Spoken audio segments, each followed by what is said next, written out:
Conclude చేస్తూ ఒక important issue టీటీడీకి సంబంధించిన ఇష్యూ.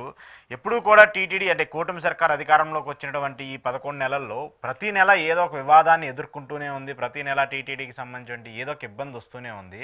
అయితే మాజీ టీటీడీకి చైర్మన్గా ఉన్నటువంటి భూమన్ కరుణాకర్ రెడ్డి గారు చాలా ఆరోపణలు చేస్తూ ఉన్నారు టీటీడీకి సంబంధించి.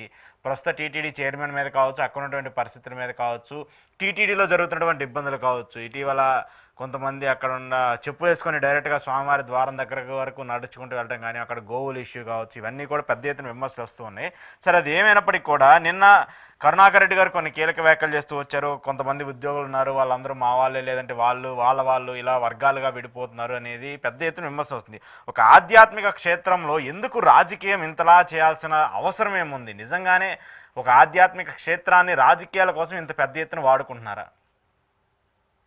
తిరుమల తిరుపతి దేవస్థానంలో వివాదం జరిగినప్పుడు కరుణాకర్ రెడ్డి గారు ఒక సంచలన ప్రకటన చేశాడు. అదేంటంటే 2000 మంది మా వేగులు ఉన్నారు, అంటే ఆడ ఉద్యోగస్తులు మాకు ఎప్పటికప్పుడు సమాచారం ఇస్తారు, మిమ్మల్ని మీరు మాకు వచ్చే సమాచారాన్ని ఆపలేరు. అంటే ఇంతకుముందు డైరెక్టర్ గా పనిచేసిన హరినాథ్ రెడ్డి గారు సస్పెండ్ అయ్యాడు. ఆ తొక్కిసలాట ఆయనకి ఏమి డైరీ ఫారం సంబంధం లేని విషయం, బట్ డైరీ ఫారం డైరెక్టర్ గా ఇన్ఛార్జ్ గా వేస్తే ఆయన సస్పెండ్ అయ్యాడు.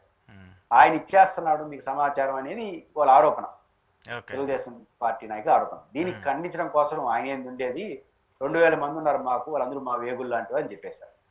కరుణాకర్ రెడ్డి గారు అన్న వెంటనే తెలుగుదేశం పార్టీ వాళ్ళు మిగతా వాళ్ళు కంగారు పడిపోయి నిజంగా 2000 మంది ఉన్నారా అని వాళ్ళ మీద చర్యలు తీసుకోవాలి కదా. ఎక్కడ తీసుకుంటారు?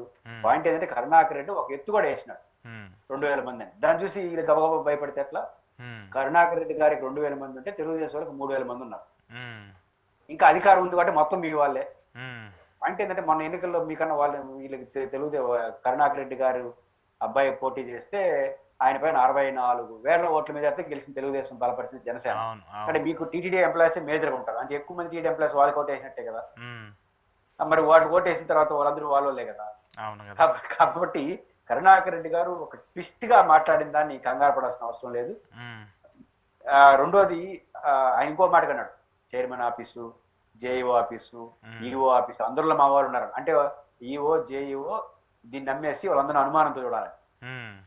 వ్యూహాత్మకంగా అన్నాడు. వాళ్ళంతా అమాయకులేం కాదు, వాళ్ళంతా బాగా దీంట్లో అనుభవం ఉన్న వాళ్ళే. ఈ అమాయకంగా ఉండే తెలుగుదేశం పార్టీ శ్రేణులు భయపడిపోతున్నారు. 2000 మంది ఉన్నారంటారు. ఆయన వ్యూహాత్మకంగా వాళ్ళని గందరగోళం పెట్టడం కోసం చేశాడు. అదే జర్నలిస్ట్ గా మీకు తెలుసు, అధికారంలో ఎవరున్నా ఏ పార్టీ ఉన్నా 1 year పోయిన తర్వాత మీకు సమాచారం ఎవరు ఇస్తారు? అధికార పార్టీ వాళ్ళు ఇస్తారు. ఆటోమేటిక్ తెలిసిపోతా ఉంటదిగా. వాళ్ళు ఇస్తారు. నేను అధికార పార్టీలో ఉంటే నా పని కాబట్టి నేనే మీకు ఇస్తాను, నా పక్కన వాళ్ళని ఇబ్బంది పెట్టడం కోసం.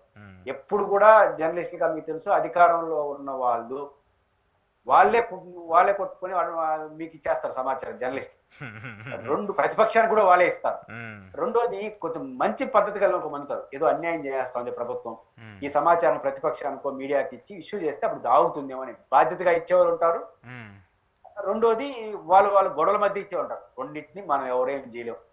గతంలో తెలుగుదేశం పార్టీకి ఎట్లయితే సమాచారం వచ్చిందో ఇప్పుడు వైసీపీకి ఆ సమాచారం వస్తుంది. కాబట్టి ఆయన వ్యూహాత్మకంగా మాట్లాడిన మాటలు సీరియస్ గా తీసుకొని ఆడేదో 2000 మంది వారు ఉన్నారని వాళ్ళని అనుమానిస్తా వాళ్ళని ఇబ్బంది పెడితే లాభం లేదు. నాసేసి ఈవో గారు అడిసిన వారు అంత అమాయకులేం కాదు. ఆయన వాళ్ళ దగ్గర ఉన్న మా వాళ్ళే అన్నాడు, వాళ్ళేమి తెలియదేంది వాళ్ళు ఎవరని. కాబట్టి కరుణాకర్ రెడ్డి గారు ట్విస్ట్ చేశాడు. ఆ ట్విస్ట్ లో ఎవరు పడాల్సిన అవసరం లేదు. ఆయనకి 2000 మంది ఉంటే మీకు 3000 మంది ఉంటారు, జర్నలిస్టులకు 10,000 మంది ఉంటారు. కాబట్టి అది వ్యూహాత్మకంగా మాట్లాడిన మాటలు తప్ప నిజంగా. కానీ ఎందుకు సార్ తిరుమలకి సంబంధించి ఎందుకు ఈ విధంగా ఎప్పుడు ఏదో ఒక ఇష్యూ?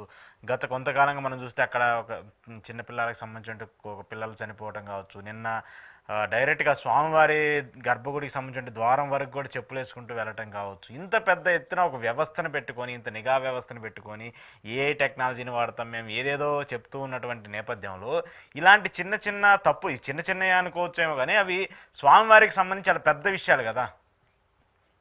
తిరుమల అన్నది చాలా సెన్సిటివ్ పాయింట్. చాలా మంది కొన్ని లోపాలు ఉంటే ఉండొచ్చు, కానీ చాలా మంది దీన్ని ఒక అవకాశం కూడా తీసుకుంటారు చీప్ ట్యాక్ ప్రచారం కోసం. అంటే టీటీడీ పైన ఏం మాట్లాడినా జనం బాగా చూస్తారు. ఇప్పుడు ఉదాహరణకు మీరు ఎప్పుడన్నా తిరుమలకు వస్తే క్యూ లైన్ లో కానీ ఎక్కడన్నా అన్నదాని ఎక్కడ పోతే భక్తులు ఉద్యోగస్తులు దబాయిస్తారు, ఎప్పుడు పంపిస్తారు పాలీ లేదే అంటే హక్కుగా, అంటే తప్పులేదు. కానీ ఇతర ఆలయాల్లో ఎక్కడైనా సరే అక్కడ దబాయింపు చూసారా? అంటే టీటీడీలో ఆ సౌకర్యాలు ఉన్నాయి, ఆ గొప్పతనం ఉంది, ఆ అడ్మినిస్ట్రేషన్ కూడా ఉంది. అదొక కారణం. ఇష్యూస్ బయట రావడానికి, ఇంత బాగా డబ్బులు ఉన్నాయి కదా బాగా చేయండి అని దబాయించడం. అంటే సోషల్ మీడియా వచ్చిన తర్వాత మీకు అక్కడ పని జరగలేదు వెంటనే ఒక వాయిస్ ఇచ్చేసి పెట్టేస్తున్నారు. అవును.